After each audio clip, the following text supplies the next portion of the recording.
I'm chilling in my tent. So I'll start with a softball question. What's the story behind your tent? How did you come to acquire it, and why? Well, okay, so it's an actual real tent, like the kind that you go camping in. Mm-hmm. It can fit 16 people if all of you are on top of each other, or four people normally. And we bought this, I want to say something like 10 years ago when we were like, yeah, we should go camping. People are going camping. That's what 20-year-olds do. So we bought a tent, we bought sleeping bags, we bought the whole thing. We went with my cousin to the beach to go beach camping. And it is singularly the worst thing you can do because there's sand in everything. I mean, obviously there's sand in everything, right? You're going to the beach, but there was sand in our food. There's sand in everything, and it was awful. And when we came back home from that trip, we washed the tent, we stuck it in the shed, and then kind of forgot about it for I want to say probably 10 years. And then I was cleaning out our shed maybe like 2 or 3 weeks ago, and I was like, "Oh man, we have a tent, but we all hate camping. That's right." And I was like, "But you know what? The kids are going to love just having a tent up in the backyard." So I just put up the tent, and there's now a tent in my backyard just hanging out. And sometimes my kids just come sit in here and read. Yeah, Like, okay, it's so you leave it out during storms, or like what do you do? I have been. So I mean, it's storm season now. I mean, it's a tent. It's an outdoor tent. So it rains and it doesn't come in. The water doesn't come in, Well, I'm and it's I'm just more been thinking open. the wind takes it to your neighbor's yard. Oh, it hasn't been because I mean, it's fenced. The yard is fenced. The tent hasn't moved. It's Okay. just kind of hung out in this exact same spot. I did try to do like this whole cute thing of I tried to get my daughter to come watch Wally with me here the other day. Aw. And it started storming, and it was so loud we heard nothing. So it was just a not a very smart plan at that point. So I just came back in. But yeah, the tent just hangs out, and they like there's two chairs in it right now. I put up a bug zapper slash lamp for us to us to like talk here, and I'm out here so that I don't wake up my kids who are inside the house. So it Well, doesn't have an AC though, unfortunately. I I mean I know campers that have air conditioning, but a tent with air conditioning. I mean, I guess they have the little portable ones now. Yeah, So $140 tents don't have come with air no, conditioning. no. But I That's imagine that funny. air conditioner wouldn't do very well. Those walls are not going to insulate anything. Probably not. It'll be nicer. It's probably going to be nicer here in about a month or so. But right now, it's like 85 degrees out. It's not terrible. At least, like, I'm not being bitten by bugs or anything. Well, where roughly are you? I live in Raleigh, North Carolina. Oh, okay. Yeah, so it's So, still pretty warm. yeah, it's still pretty warm. It's 81 degrees. It's crazy humid, like, all the time. Mm, Um, yeah, crazy humid all the time. It rains a lot. Um, just hot. yeah, Just hot. Yeah. yeah. I'm in New Jersey, and we get all four seasons. Oh. But we get them all in the extremes and for short periods of time. So like winter's just brutal for 2 months, but summer's also brutal. Just hovers in the 90s with high humidity, and then you've got these like 2 months of spring and 2 months of fall, which are just wonderful. Our winters aren't bad. I mean, people drive like it's really bad, but I moved here from Iowa, and I know that's like a Midwestern thing to say, to look outside and be like, "Oh, this is nothing. I'm gonna walk around in shorts," but it really is nothing. Like we get probably like an inch of snow if we're lucky, and everyone will get dressed, and like us included, we'll take the sleds and like go over to the hill and like try to sled down the hill in a couple hours that the snow is going to be out, and then it's gone. So we own a sled for the express purpose of sledding for an hour a year. But yeah, yeah, that's about the amount of like snow activity that we want to do though. Like we don't want to go like skiing or anything. That's just not our thing. That works. That works. Yeah, North Carolina is a good place to be if you like it to be hot and wet and not snowy. Yeah, I there's yet to be a place on Earth that I'm like I want to be here all year round. Hawaii. There's always something that's just a little too much. You should go to Hawaii. I should go to That's the Hawaii. place. Isn't Yeah, it that's hot the and place humid I there? want. Yes, it is hot and humid there, and like it rains every night, and it's just like a wonderful reset to the next morning. And you'll wake up early, and you'll do all the things you want to do, and you come back in before it gets crazy hot, and it's nice. Okay, It's I guess I'll perfect. have to check that out. It's perfect. That's I Hawaii. I've been to pretty much all the continental United States. I have not been to Hawaii. I'm trying to think. The only tropical island I was on was Aruba, and Aruba was wonderful. Aruba was Been to like Alaska? 70 days. No, I have not been to Alaska, but I've been into British Columbia, Canada. So I can't say it's the same thing. But Close. I'm, I mean, I could have gone further north, and it could have been, 21 hours of daylight, 21 hours of night, depending on Oh, the season. But no, I didn't go that far. there's that movie called 30 Days of Night. Have you ever seen it? I have not. What kind of a It's a movie is it? it's a wonderful concept. Someone visited this town in Alaska and said to themselves, "We should make a vampire movie, except the vampires don't go away for days at a time because it's going to be night for a very long time." So Okay. the movie 30 Days of Night, the I'm not spoiling anything. You learn about this like I mean, it's one of those movies like Snakes on a Plane. You go into it knowing exactly why you're going. Nothing is ruined for you. But by the way, in defense of Snakes on a Plane, I like that movie. Okay. So 30 Days of Night is a vampire movie set in a town where night has stretched over a really long period of time. Now the absurdity of this is that in the real town, nightfall is actually considerably longer than 30 days. So they had to shorten it for the sake of this movie. But anyway, like the vampires like show up at this town and they're like, "We're gonna eat people, and we don't have a time frame. We can just like hang out and eat everyone for a while."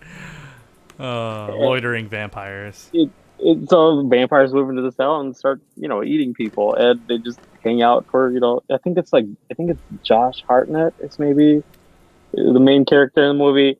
It's totally worth seeing. How did they not name it Cold Blooded? I don't see. Now I need to like go find out.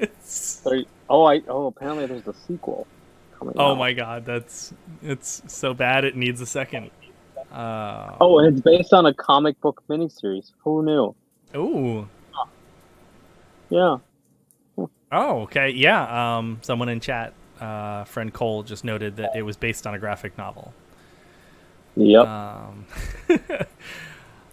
All right. Barrow. The town of Barrow, Alaska is what it's based on. Ah.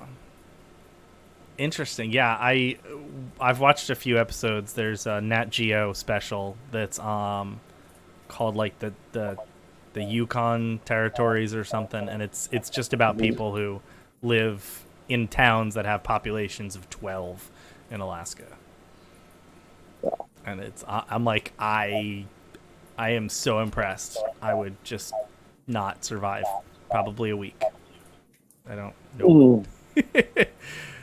Yeah, what's gonna get you though first though? Is it the boredom or is it the desolation? Well, actually, what's going to get me is my humorous genetic disorder that I have. So, I have an extremely rare genetic disorder that has been passed down, and the long running myth behind it is that it's actually from Attila, from good old the Attila the Huns. The Or no, Hun? no, sorry, Okay. from Genghis Khan. Genghis Okay. Khan, because he was actually known to have this as well. So the disease is called periodic paralysis. And I won't get too much into the actual medicalness of it. But what it is it's the receptors that receive potassium within the muscles just basically turn off in certain conditions. Now, Okay. it only happens in my extremities. as it does with most people who have this disorder. Only happens in the extremities, and only happens when it is very humid and very cold at the same time.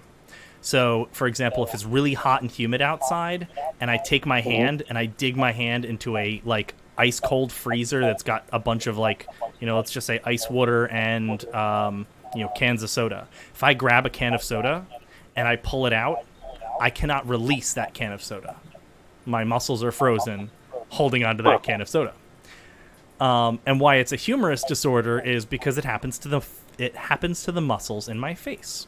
So if I laugh really hard and it's cold and humid outside, my cheeks get stuck in the up position, my eyes get stuck frozen shut, Oh no! and my face gets stuck in a smile. So everyone around me is like, "Are you okay?" I'm like, "It hurts because I can't stop smiling." And it happens to my tongue as well. So it is not dangerous, and it makes me look silly. So that's why it's my humorous genetic disorder, and I have a feeling that would kill me. Good, first. it's not. Yeah, good, it's not dangerous. All right, so I will get started with intro and all of that. So welcome everyone to the 4th virtual Fireside chat. I am joined with Vic Vijayakumar. Did I get that correct? Perfect. Awesome. I practiced that beforehand because I want to be respectful and I want to get people's names right. I do want to note that in chat you will see the occasional reminder that this is for charity. Everything that I stream and do is for charity. Any money that's raised on this channel, for which I will do a quick 30-second, because I know there's a lot of people in here who are not normal Twitch users. You can subscribe to my channel for free if you have Amazon Prime. So literally, if you're already paying for Amazon Prime, you can smack that subscribe button and then link your Amazon account, and then you basically give charity a free $2.50. So if anyone would like to do that, you do have to re-up it every month if you would like to, but basically you're giving money to charity for free. So that said, we'll kind of get into the actual show itself. So Vic is a principal software engineer in the scholarly publishing space. When he's not at his day job, he is a runner, biker, amateur violinist, amateur pizza maker, amateur dad, and has a side project that helps with preschool management. So welcome, Vic, and if there's anything you wanted to add to that intro, you're welcome to do so. And camper. Yes, Nick. pro camper. Nope, that covers it. Yeah. Okay. All right. So what is a principal software engineer, and do you think your actual job activities match that title? So this is always fun to answer when people say, "What does a principal software engineer do?" So it's effectively a senior software engineer, but I'm also tasked along with some other people here to also kind of think about technical strategy, like things like how are we scaling. It's like at a larger company, it's like basically like I guess sometimes you end up with like a CTO role or something like that, so I deal with like thinking about strategy. I deal with like partnerships, talk with partners about how to interface with our APIs and stuff like that. So it is no different, honestly, than just being a very senior, long tenured engineer. Okay. My responsibilities there are lots of meetings. I also do lots of coding. I don't want people to think that I don't. I do quite a lot of coding, and that's where my passion is. So it was kind of a quote unquote demotion. It's not really a demotion because I don't think principal engineers are on the same path as managers. Okay. So you can't really demote someone from one to the other because it's not a lateral path. But I used to be the director of software engineering at my company. and it was not something that sparked joy. I was directly managing a lot of people, but that's not what I wanted to do. I didn't want to be the direct manager. I wanted to be coding. So I did both, and so I did kind of half-assed both. And so I ended up hiring my own boss, who then became the VP of engineering, and then I reported into him, and then my title then became principal software engineer. And then he left eventually. And engineering at my company now is a holacracy. It's just managed by me and two team leads and a senior architect, and three team leads and a senior architect. And we decided that we don't actually want or need a boss, so we're just not going to agree to let you hire another. Okay. So now what is your first memory with technology that kind of, so what is it that drew you to programming? Was it technology, or did the technology come first and then so how did you get interested? I'm not one of those people that like grew up dreaming of becoming a programmer or anything like that. So we bought my very first computer. Probably bought it. I want to say in like I was 13. I want to say 13. I think. Yeah, that sounds about right. Uh, no, it was like 11 or 12. I'm trying to remember like which high school I was, like or which school I was, and like what computer lab and all that. And I used computers for playing games. These are actually the old Macs, the Power Macs that look like they were blue or green or various The colors. files are in the computer. Exactly, the files are in the computer. So Yes. those are the first ones, and I used them to play games, and they were fun. So computers to me were things that you play games on. And we had IT class, and my first programming language that I learned there, kind of just as a consequence of being in the class, was like BASIC. Okay. And I didn't do anything useful with it. It was like, oh, okay, cool. We have to do this in order to pass IT. And then we bought a computer at our house, roughly around the same year or so. So I was 12 or 13. And we used it for like email and like playing games, not for anything else. So I actually didn't do any programming at home. I did get an internship that year with this software company in town. When you were 13? And yeah, when I was Okay. 13. Um, 13 or 14, just trying to remember like Yeah. where I was. So I got this internship at this software company in town. It was just like a friend of a friend. They were like, oh, your kid has nothing to do this summer. You can come work for us for like a month. And I went over there, and so I worked with them on developing this point of sale software for it's important to know that I lived in Kenya at the time. Okay, yeah, I was actually Like, just about to ask where were you at this point, because I know you've yeah, shuffled yeah. around a bit. Yeah, I lived in Nairobi, Kenya at the time. Okay. And so they were developing this point of sale software for the duty free shops of like the airport. And I worked on this. It was Visual Basic. So that was the first like actual real programming that I did, which was this thing that like allowed people to select from an Access database like of like what they were buying and like would let them buy and all that. And I would hate to think that that software is still being used to this day, but who knows? Unless it was written And in COBOL, it's not. yeah, so it was fun. Um, it didn't like spring any joy of programming in me or anything like that. I was just like, oh, that's cool. Someone's gonna use this. It's fun, and they paid me with a 56K US robotics modem. Um, and I took it home, and it was kind of worthless because our maximum internet speed was like 14K or 28K. So I know that now, but then I thought, yes, we have a 56K modem. It's going to make the internet faster, right? But it was cool, so that's my actual first paid programming job is writing Visual Basic.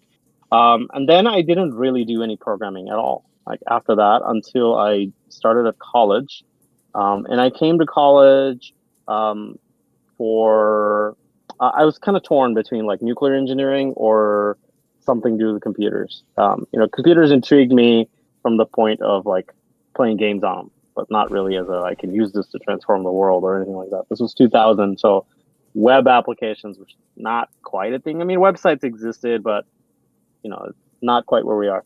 I started school, and probably the first week I was there or so, Iowa State University got rid of their nuclear engineering program. I think they had like the low enrollment or something like that. So I was like, okay, well, that helps me with my decision. So I went into computer engineering, and I hated it. I hated programming. I did very poorly in computer science several times, and I changed my major to electrical engineering. I realized that I hated electrical engineering even more than computer engineering. And then my advisor was like, you have to suck it up and just like learn the program and just do this. It's just one class. It wasn't one class. It was like one class, and then there was many more classes because it's computer engineering. And then I was like, fine, I guess I'll do it, and I just did it. And it turns out that I just forced myself to like doing it. I passed like my C++ and my C and Java and everything, and all that did not really lead to my career, right? Because universities in the 2000s did not train you for us all to do the jobs that we do now. They had like it was kind of that disconnect. But I started at this campus job where they wanted someone to help them update their website. And I was like, I have no experience doing this. I've never done this before. I know like C and C++. And they were like, yeah, that's useless, but you seem really funny. And like you sound like you want to learn how to do this. And I was like, yes, that's exactly what it sounds like. And so they hired me, and I did that, and I ended up working there for a couple of years, writing web apps in PHP to help the university with admissions. So I worked as a system support specialist 2 or something like that for Iowa State University, helping with enrollment services, like writing little apps for people to, like high schoolers to like join college and whatnot. And they liked me so much, they offered me a full-time job, and I worked there for a bit.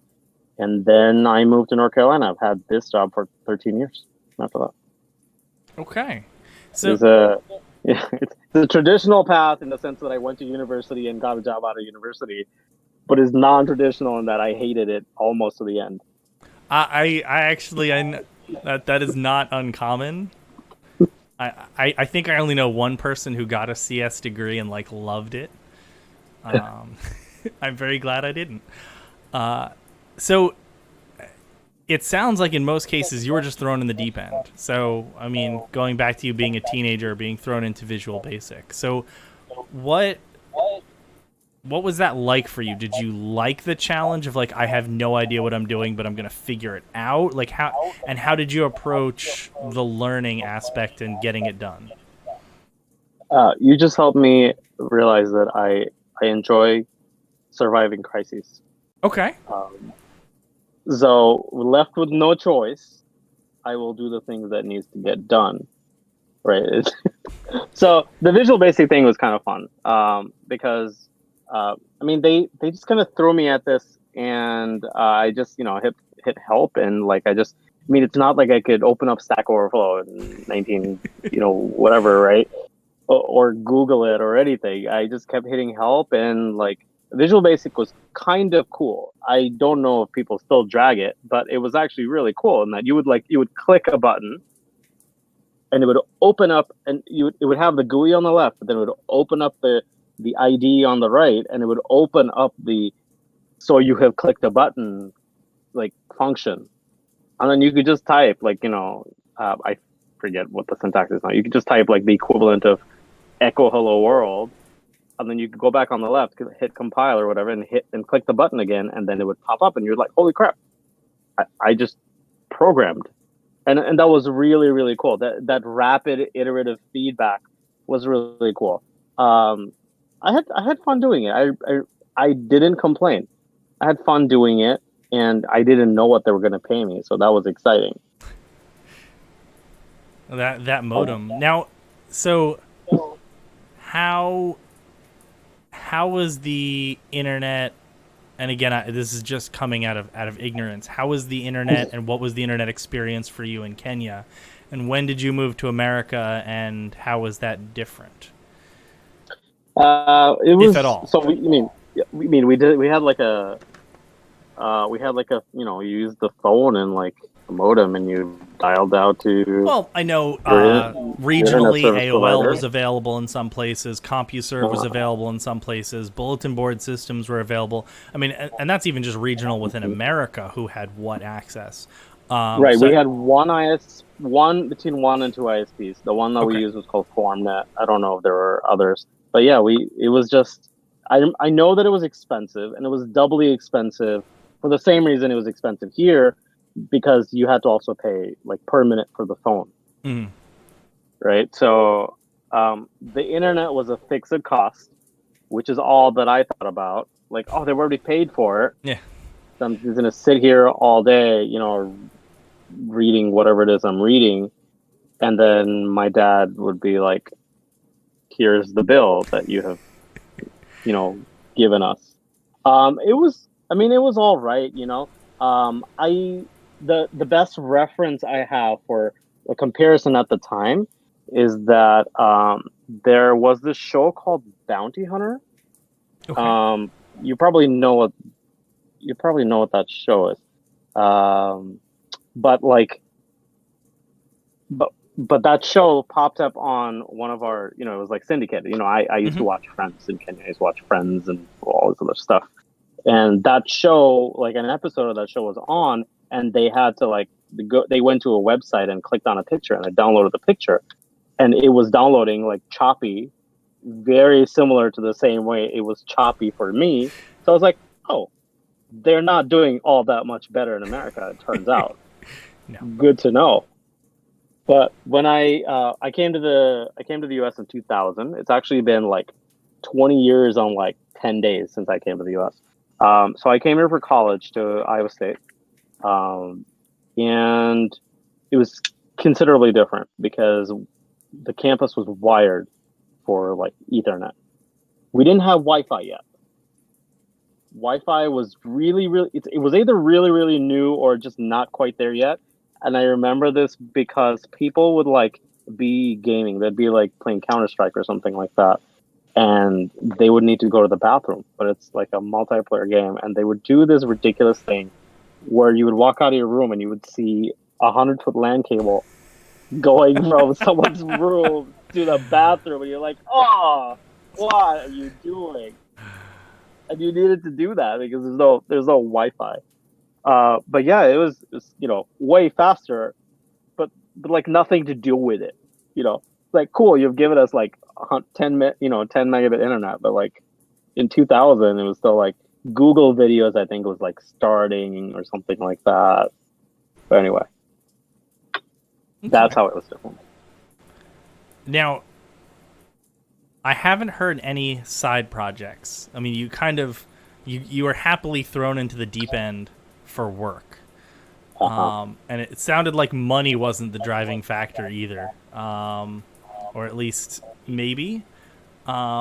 But have you done any side projects or like passion projects, I guess? And is it the thrill of the challenge? I mean, obviously, we all want to get paid and have money, but like, what has kept you here? At my current job, or like, Well, it kept you coding, I guess. Well, oh, because you gotcha, say like totally. that's you really liked doing that when you were given the opportunity and you had a role that Hmm. was very little coding and a lot more, everything else. That Hmm. wasn't your fit. That wasn't where you wanted to be. Yeah. So I love my day job. It's actually very fulfilling. So I work for a preprint server. A preprint is basically it is a way to disseminate your science before it has undergone peer review and like all that. So during a pandemic, when you have written a paper about like I don't know some correlation between something you doing something versus like you know whether you're going to get COVID-19 or not, you don't want to have to wait 6 to 9 months for that to get peer reviewed and published before it actually has an impact. So a preprint server allows you to immediately disseminate that, invite conversation on it. People can build upon that, or people can tell you you're wrong and you missed a lot of things, and will you go try this again? So it's very fulfilling. It's very mission driven, and I love doing that. I also um, have a side project that is helping preschools. So this started when our oldest daughter, she's about to turn 6. She's 5 now, but 2 years ago when she started her preschool, and the very first time we'd put any of our kids in a preschool, and they had just gotten a new preschool director, and she was talking about, wow, I just started this job and it's a mountain of paperwork and just all this stuff.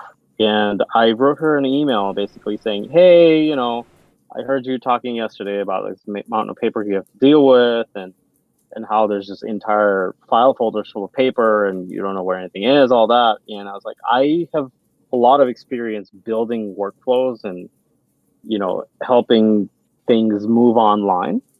And I would love to offer you my experience with this if you want, just very politely. Mm-hmm. I was like, man, I don't want to join one of those volunteer committees of like bake sales or whatever. If I can just be like the computer person parent, that would just be ideal for me. And she wrote back with a whole lot of exclamation points saying, oh my goodness, yes, when can we talk? I was like, oh crap. Did not expect that. So I went and spoke with her, and I realized that, wow, there's an insane amount of paperwork. She's not kidding. Like, everything from parents applying to go to the school and filling out all this mountain of paperwork to all the physicals and allergy information, all that. And your kid's allergy changes in the middle of the year. You have to go fill this out again, hand it to them. Is it on their desk? Have they filed it away? There's a kid convulsing on the ground. Why is that kid, convulsing? Run to that file folder. Look for that kid. Who do we need to call? All that stuff, right? So I was like, why don't I build you a little something that will just like help turn all that into electronic forms that are more searchable and are easy for the parents. And I did that, and the parents loved it. Parents loved it. The school loved it. Everyone loved it. We literally had zero complaints about anything so far. And I wasn't really trying to market it or productize it or anything. But she kept talking this up in their directors groups to other schools. Then other schools would contact me and say, hey, we heard what you did for this school and we would really like that. I'm like, it's not a product. I can't sell anything to you. It doesn't exist. It's like, it's like Airtable and, like Google Forms and like Zapier, and it's all glue and duct tape. So I ended up That sounds like a startup to me. It, so it was You've been very at the same thrilling company for for a while, but I can tell you, glue and duct tape is the recipe for a startup. Oh, I know. So I was like, okay, fine. This sounds thrilling, and I've been reading indie hackers for a while and all that. And by the way, helping preschools out is not the way you get rich. Okay, let me just throw that out there. No. Helping preschools out during a pandemic is most definitely not how you get rich at all. So, I turned this into something that people could log into and look at their kid and update their kid and all that. And I now have 2 different schools using it and a few more that are lined up. And like they would have all signed up this year if not for the pandemic. But they love it, and it's motivation, right? If it's a side project that no one is using, you can chase something else shiny. You can just be like, no one's using it. I don't really care. I'm gonna like shut it down and do something else. But the pressure of there being real people that are using it and happy with it kind of means that that I sink time into making that better, and I learn things from there, Mm-hmm. and then I bring it back and suggest it to my day job, and then now I've already done the research, and then I can like make the improvements here. It's a nice little feedback loop where my learnings, off the clock at my side project have really fed well into our strategy at my day job. Every company needs to encourage their people to go to side projects. Oh my goodness. Well, I know at one point Google was all like, "Oh yeah, we give 1 day a week to let our people do side projects." 20% time, yeah. Yeah, We do that too, by the way. that's awesome. I have never actually seen it happen. Like Oh, we've been doing that for like forever. A lot of really good projects have come out of that. Many I I think can't that's talk about. awesome. But Yeah. I'm just I obviously have a very limited set. I've only had a few jobs in my life, and there's millions of jobs out there. Um, but it's always been a concept I've loved, but I've never seen in action. We do it with a one small caveat. We tell people that whatever you work on during this, like, so what is it? I think ends up being like 2 days every. I think Well, is it 2 days a 20% would month? be 1 day a week, so it could be 2 days Okay. every pay period, every 2 weeks. I mean, So we split that up okay, into it's 4 days a month. okay, And two of those become what we call dev days, which is go work on whatever is fun. The only rule is that it has to benefit the business in some way, and that's okay. like very loose definition of benefit. So we do that for 2 days, and we actually just had it last Thursday and Friday, and then the other 2 days become what we call infrastructure days, and that is a way for you to work on some infrastructure-ish thing that you're passionate about doing. It could be like, oh, I don't like how we do search with, MySQL. I'm going to turn it into like, something else or something like that. It's a way for you to circumvent product development, the product development roadmap, and work on things that don't get prioritized. Mm-hmm. Does that make sense? Yeah, no, So we do that. it makes perfect sense. Yeah. I think it's great, and I think that's when you get the best stuff. And we don't force people to do it. It's not compulsory. If you don't want to do it, you can You have to work on innovate. your Go. exactly. Fun with a capital F. You will have fun at the ping pong tables this Friday. So people can be like, I have not, I can't think of anything that I want to work on, so I'm just gonna like, work on my, what I have left to do. Like I took time off last week and I'm behind on something. I'm gonna do that. You can totally do that. But if you do choose to participate, we have like a meeting on the Wednesday before the Thursday, where we just talk about like, what do you plan to work on? Like, do you want to do it solo, or do you want someone else to work with you? Like, do you want to like bounce thoughts to figure out like, you know, my opinion on things or whatever?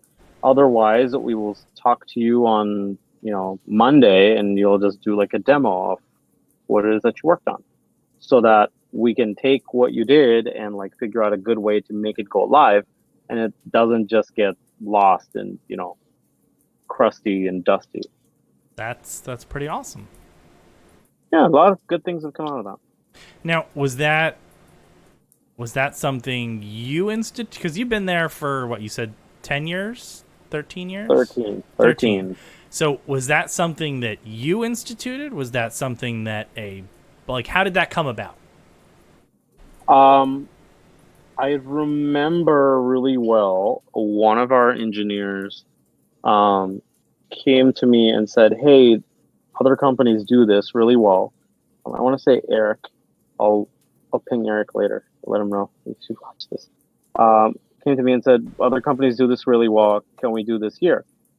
And it's the sort of thing that that usually dies in committee.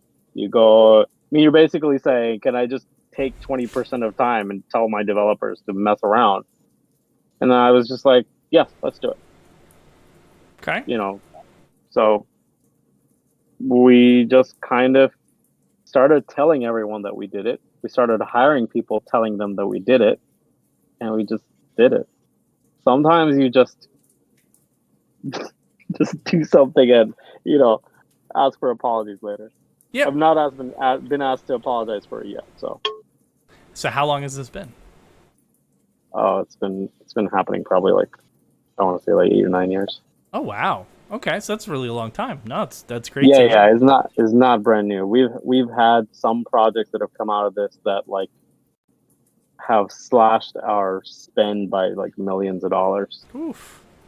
I mean, it was like, you come up with proof of concepts, right? It's a time box thing for you to be able to demonstrate that, oh, I mess around with like, I went and like mess around with, GPT-3, Mm-hmm. and it turns out that it can do my job really well in like 20 minutes.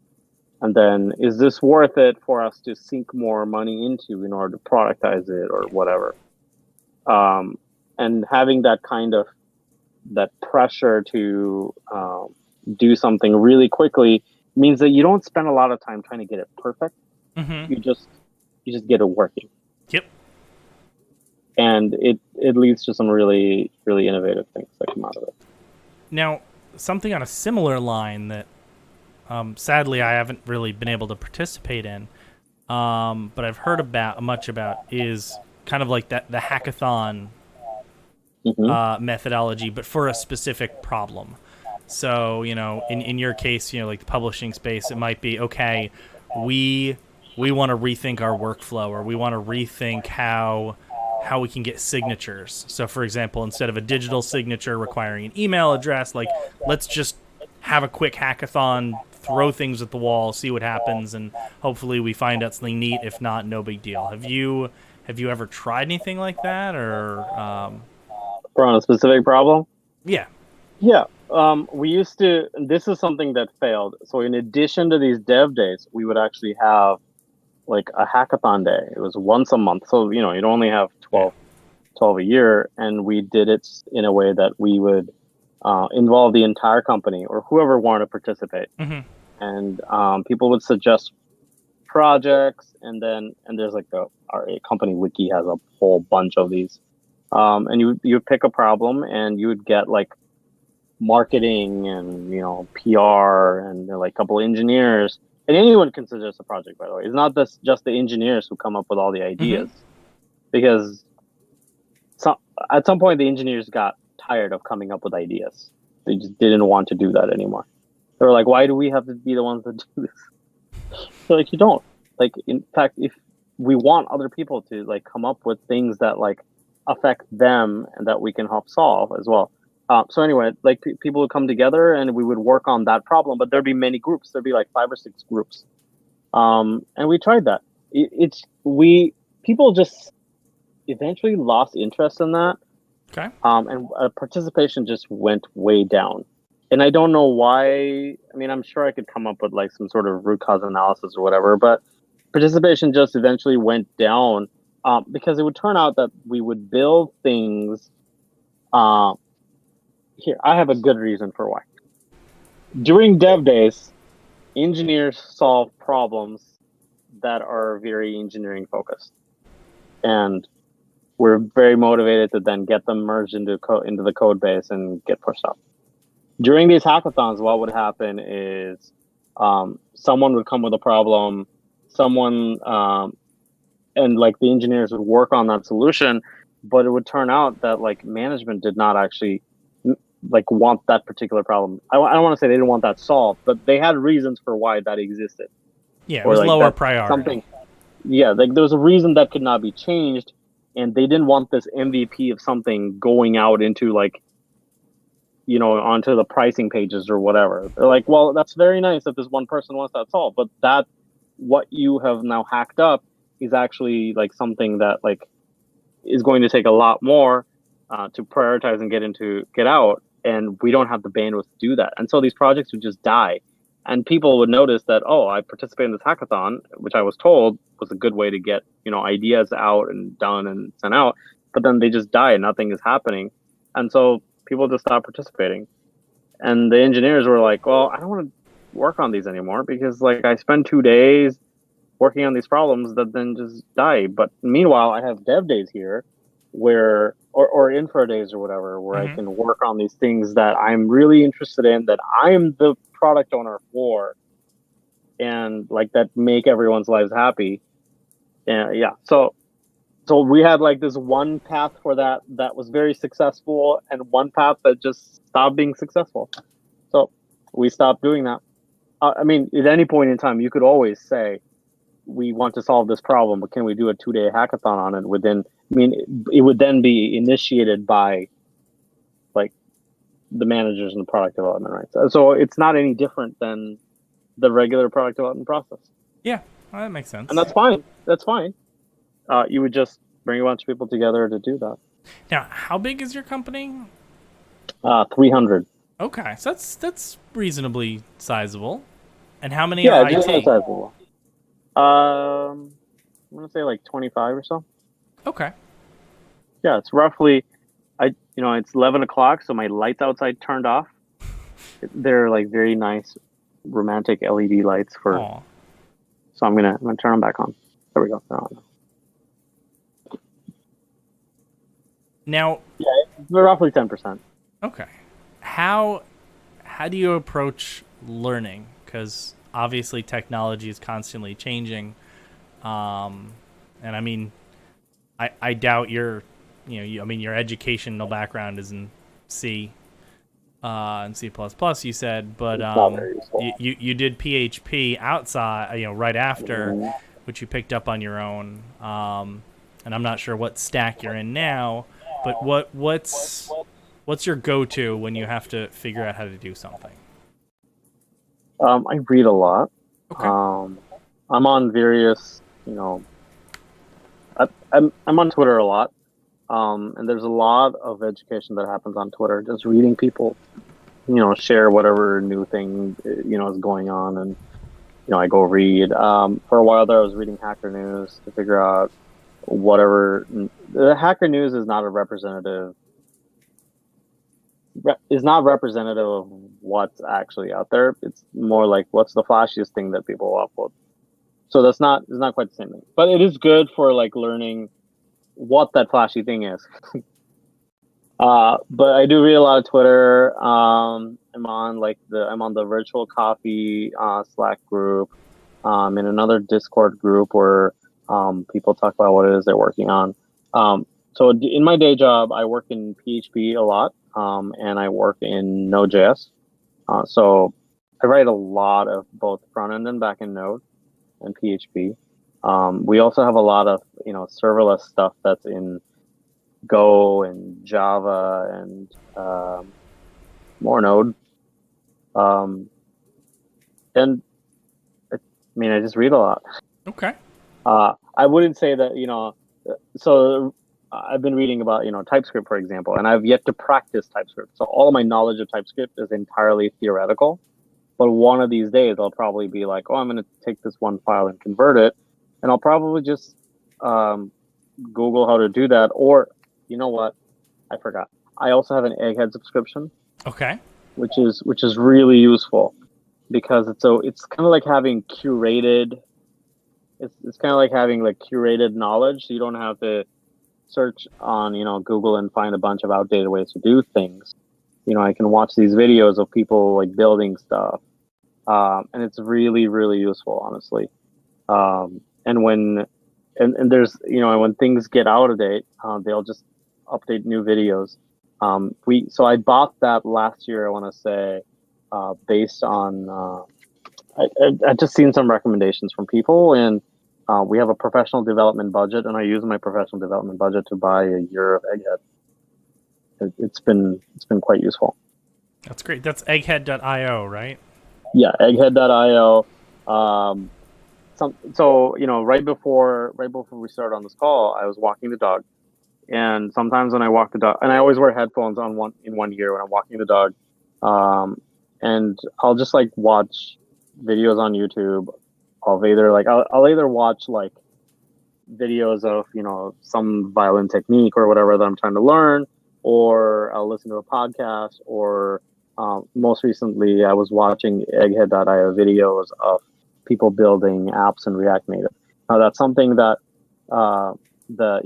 Becca in Virtual Copy brought up, and I was like, I've never built a React Native app, and I should look into that. So it was in my head, and I went and just looked up a video of it, and I just saw people building things, and I was like, okay, that's cool. I'll try it out, I guess.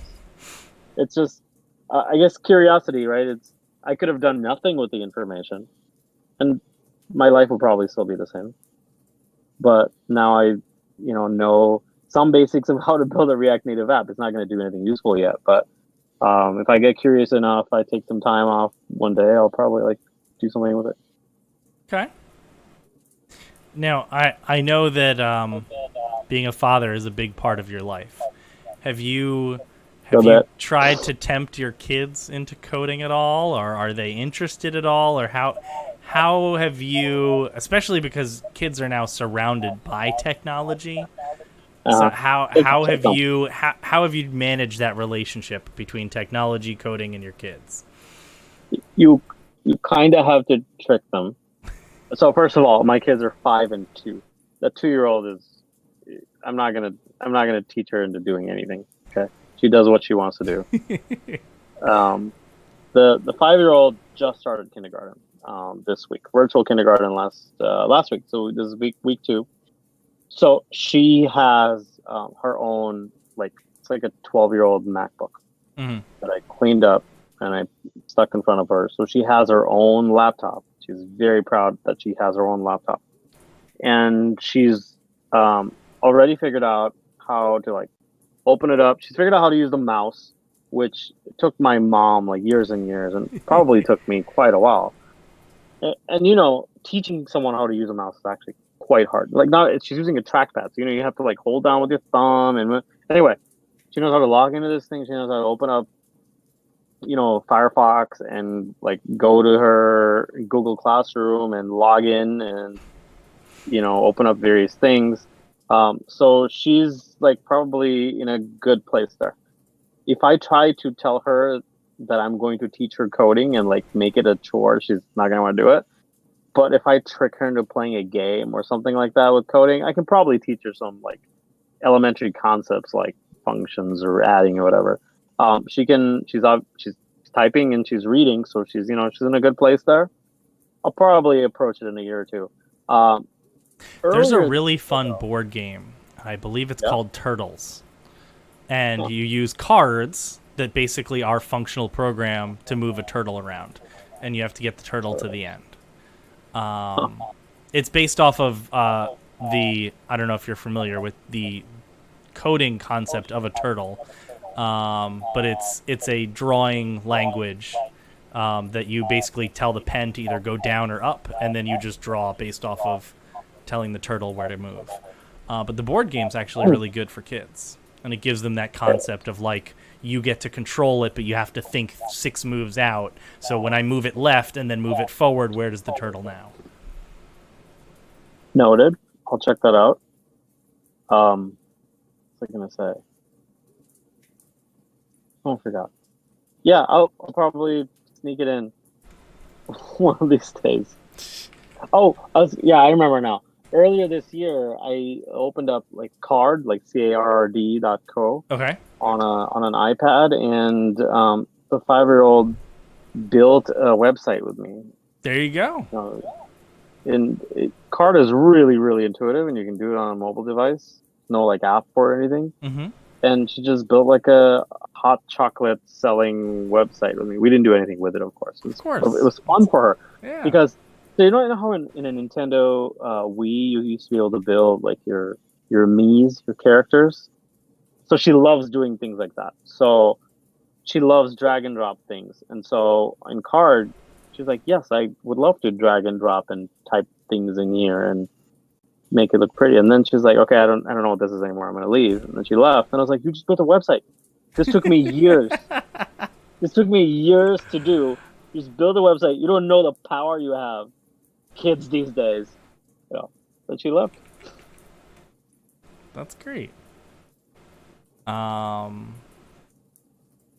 so, for someone who is just considering a switch or considering a choice to go down the route of being a software developer, what would be your advice to them? So, this, I mean, I guess, you can break it down, make it twofold. So, someone thinking about going into college for computer science, because I'm sure you have very different advice for them, which is probably don't do it.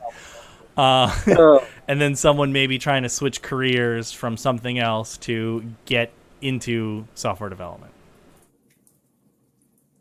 I'm not the best person to give you advice for like non-traditional role because I took the traditional path, right? Um, but I don't think a 4-year computer science degree is the shortest or the easiest or the cheapest route if you're trying to get a job in tech in as few months as possible. I would like it. I would find it really hard for us to recommend that to anyone. Um, I think you need to do some kind of self-taught program. The issue is that oftentimes when you self-teach, there's nothing, there's no one holding you accountable. That's the problem. My sister recently wanted me to she wanted to take this course in data science, and she was looking into it. And UNC had a course, but it was like $10,000.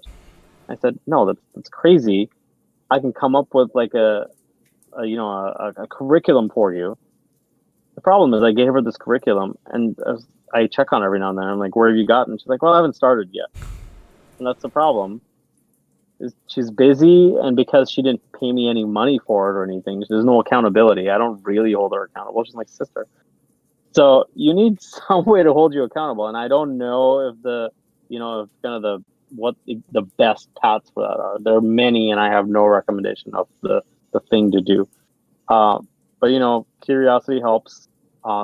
Some ability to figure out exactly whether you want to be a web developer, or you want to be a sysops person, or you want to be a game developer is definitely helpful. But that's like the undecided major of college. Maybe you need to try them all until you figure out what you like doing. And there are lots of free resources now, like free code camps, so you can can do a few, figure out what sparks joy, what language sparks joy. Like some things just click for some people. Like maybe you try Haskell and you're like, well, this is garbage. I don't want to do this. Like this is not how my brain works. Then that's not what you want to do. And some things like that are easy choices to make. You're like, oh, I don't want to do Ada or COBOL, but JavaScript looks great to me and PHP looks great. And that kind of at least gives you a starting point of what you want to try out. But that being said, too, like if I had not applied for this random job that just happened to be PHP, it's not the thing. It may not have been the path that I would have taken, right? PHP just clicked in this job, and that worked out, and blah, blah, blah. But maybe C would have worked just as well too. I don't know. That's a whole lot of things to say. Try lots of things. Figure out what you have fun doing. If you're in no rush, try lots of things for a long time. If you are in a rush, ask your friends. I'm sure your friends have some advice for you. I enjoy this thing called Project Euler. Project EULER.net, I want to say. But Project Euler is a website where you have lots of different math problems. And yes, it's projecteuler.net. There's lots of different math problems, and you can just pick any programming language you want, and you can just decide to solve those problems in that programming language. So, you can just be like, okay, cool. Half the time when you're trying to learn a language, you don't know what to work on, right? Well, here you go. Here's a math problem. Solve this math problem in Go. Solve it in Java. Solve it in PHP. Which one do you like? Which one did you like? What documentation is really nice to read? When you search for how to do this, which community, clicks with you? And sometimes that can be the thing that makes a difference, for which career path you take. Okay. And now a question I ask everybody as things wrap up. So if you could go back in time and talk to your 16-year-old self, and you could give yourself, let's just say 1 or 2 sentences, maybe 3 of advice, and they can include stock symbols. What would you go back and say? I hear good things about this fruit company. What would I go back and say to my 16-year-old? Honestly, I have no regrets about any of the things I've done. So, other than stock symbols, what's the point of stock symbols if I didn't have money to buy that with? But that's a different school of thought. Just have fun, honestly. When I was 16, man, I started college at 17, so I didn't have a lot of time to mess with. I had a like very little time to mess around that last year before I started college. So to my 16-year-old, I would just say, do your homework. Oh, imagine being 16 and a time traveling you from the future comes back and you're like, what wisdom can you give me? Do your homework. Do your homework. Don't drop out of school. Do your homework. It would make you wonder. It's like, what future would I have had that I need? That I was the know. most important advice you could give me. But you know what? There's no way I'm going to be messing around. A future me came and told me to do my homework. Yeah, seriously. Turn in your assignments. Don't drop out of ComSci 227 because you're going to repeat it 2 more times. Third time's a charm. That's what they say. Oh, sure though. I'm not even kidding. That class. Oh, Yeah. So we're winding down, and I'll open up if there's any questions in chat. Feel free to toss them in, and if you have any questions for me or anything you want to toss out that you wanted to say and maybe didn't get a chance to, now is your opportunity. Oh, I feel like I interrupted you the whole time and said everything I wanted to say, so I don't have anything else. No, there's definitely no interruptions. That was fine. It was a conversation. Now, while I wait for chat, so how did you? So you ended up in America for school. Were you in Kenya the whole time before? And No. So I was born in India. okay. And when I was, I think when I was 3, my parents moved to Somalia. My dad had a job there, and we moved back to India briefly for my sister to be born. And after we spent a little bit of time in India, we moved to Kenya. My dad got a job in Kenya. So my dad basically had this job where he would get invited to come set up entire ice cream factories. So like he would go procure the machines, source the cows, like the whole thing. Like he would literally set up an entire ice cream factory. And That's so awesome. that is what he'd been doing in India, and he then did that in Kenya, and so grandma had been living in the U.S. at that point for like probably like 30 to 40 years or so. So of my dad's family, my dad was the only one that was not in the U.S. for a long, long time. So like my dad's brothers and sisters are all like doctors and U.S. Army medics and all sorts of stuff. So, so my grandma sponsored us through like the U.S. Green Card family program thingy, and which did not play a role in me picking the U.S. for college. My choices were going to London or Australia or Canada or the U.S. And because I had a lot of family in the U.S. My family basically said, you got to go to the U.S. Your family is really close there. They can help you if you really need to. And so, I went to college in Iowa, and my family was in California and Maryland, not even, anywhere close to where I was. What question you asked? All the sparkling water is really getting to me.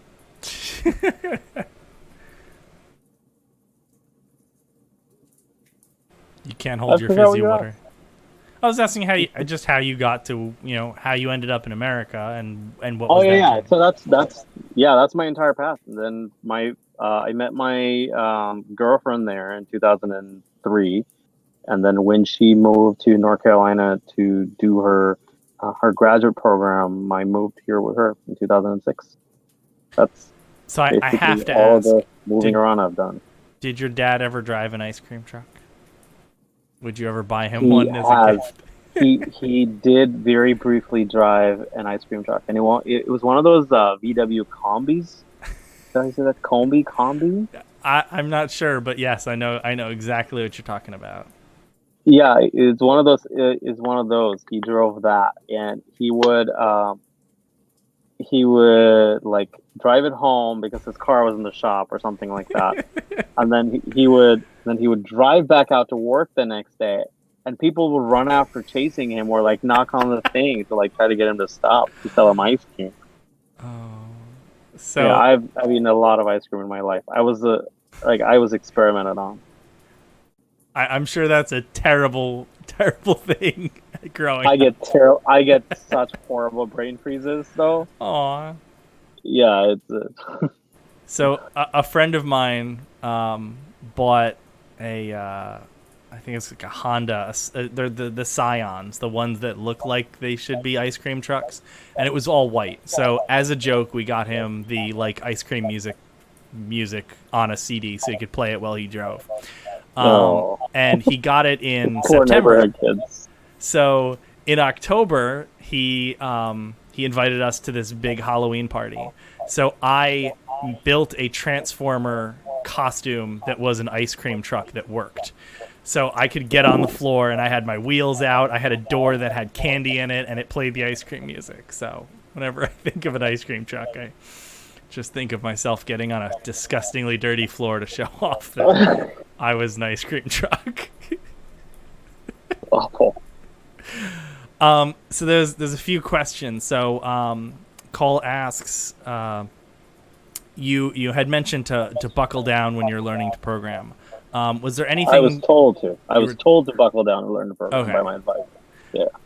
Was there anything in particular besides determination that helped you learn? So what was it that, or how did you keep that determination, and how did you push through? It was a bit more desperation than determination. Okay. For sure, because I was put in a stressful situation where if I did not pass that class with higher than a C, I was going to have to drop out of college.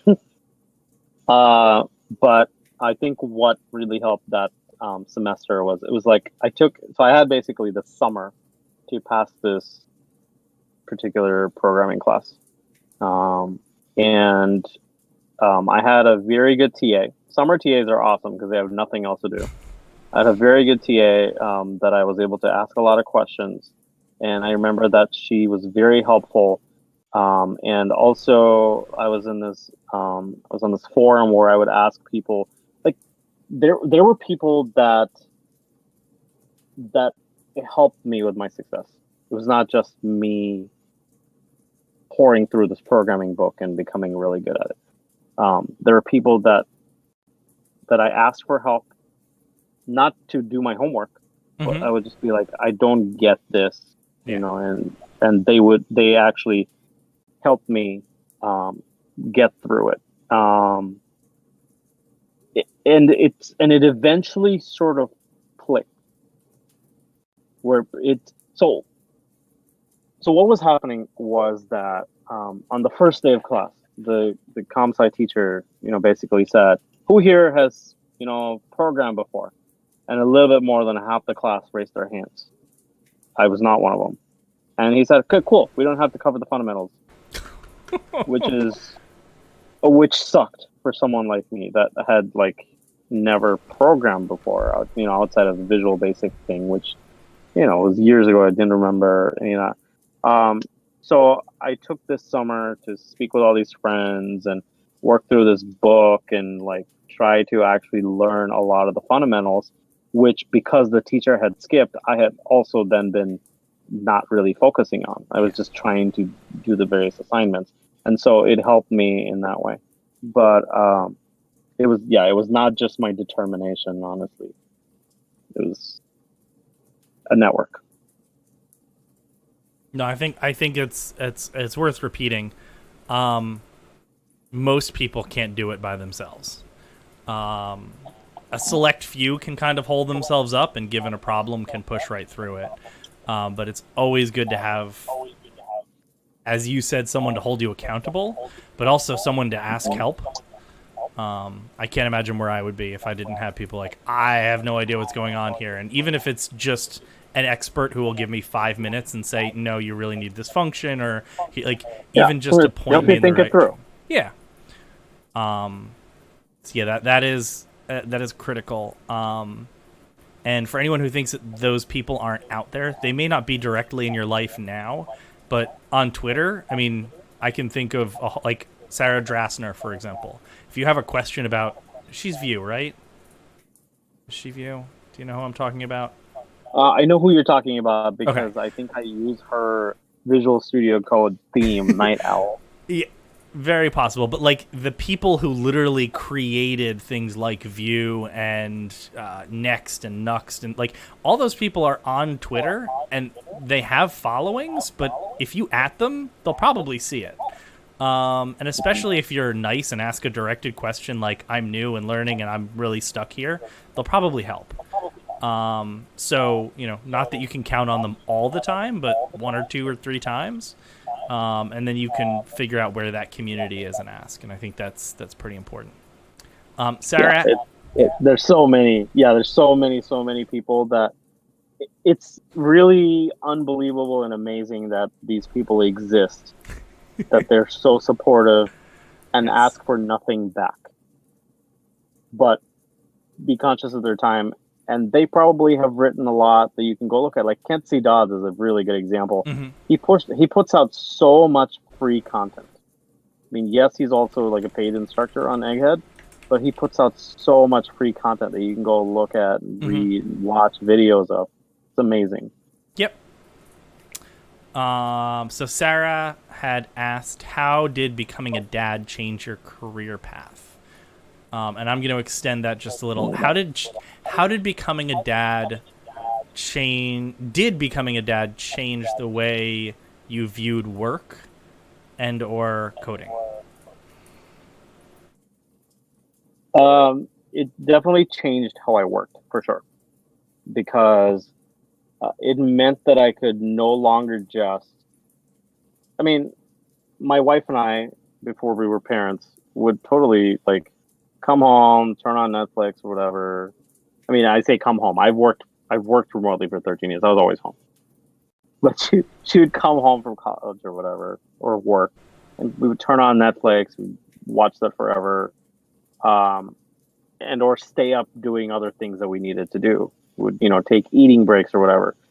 Or in my case, if I really had a problem that I need to work on that was really hard, I would work on it continually up until bedtime. Right? Kids kind of force you to take a break, and that's good because the more kids force you to take a break from working. Right? Yes. I find that the more breaks I take, the easier some problems are to solve. And for sure, if not for my kids, I'd probably start working at 9:30 or 10 in the morning, and I'd probably work until 2 at night or 2 in the morning or whatever, without taking a break, and probably would have burned out a lot sooner. So I had kids right about the time where uh, it was no longer healthy for me to keep working in that manner, and also, um, I mean, it was just a good time. So my work habits changed so that I got more efficient during the day. I stopped messing around. I actually get my work done during the limited hours that I had to do that. And then I would, come spend time with them during lunch. Honestly, I say that like I'm taking a break from. I leave my office door open. They come in all the time. They come. They'll just come impromptu for hugs or whatever. But the way that it changed my work was that I actually started to respect work life better. Work did not simply consume my life. There actually started to become balance once I had kids. Um, that's that. Did it change my career path? No, it didn't. Um, I've been doing the same for the last however long, and having kids didn't really change any of that for me. It's important to note that that my wife is a stay-at-home mom. So without her, I would not be able to put the amount of time that I do into my work, as I do. So that's very, very important to know that. So my wife used to be a high school teacher, and so she wanted to take a break from that, and she was actually going to go back like this year or next year, back to work. But right now she's a full time mom. That's like uh, such a demanding job. Mm-hmm. But she does that. If not for her, my career, I would probably go like half time or whatever in order to, let her work and me work too. Okay. What's the funniest intrusion your kids have done during the workday? My daughter has totally run in with her violin to play. So my daughters know the people that I work with because Okay. we would all hang out in person. Like they're all friends. But like I was in a very serious meeting with one of them, and she was like, "Oh, so and so is on screen." So she ran with her laptop with her violin, and she was like, "I want to play you a song." And she started playing. And like, and he was like, "Yes, let's hear your song." He's like, you dropped everything. He wasn't like, "Oh man, can't send your kid out of the room." It was like, "Yes, let's hear it." I'm like, "Fine, let's do this, I guess." And then then she left, and I was like, "Okay, so I'm on a call. I was not just randomly chatting with him." Um, yeah, they've done a lot of that. I trolled my daughter a few times during when she started her Zoom calls in March. When schools first shut down, I would troll her by playing blah blah blah actually by my violin in the background. And then she started to do it to me, so I had to stop because clearly I was creating a troll. All right, Vic. Thank you so much for joining me.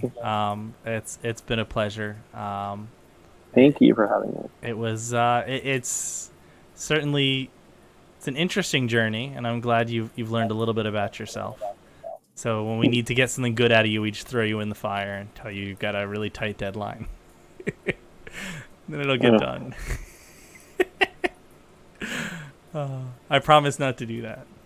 Thank you. Appreciate it. And so thank you everybody else for coming. Thank you for the questions. Is there any parting words you'd like to leave with? No, everybody go to sleep. All right. Good night, everybody. Thank you for coming, and I'll see you all next week. Good night. Bye. Bye.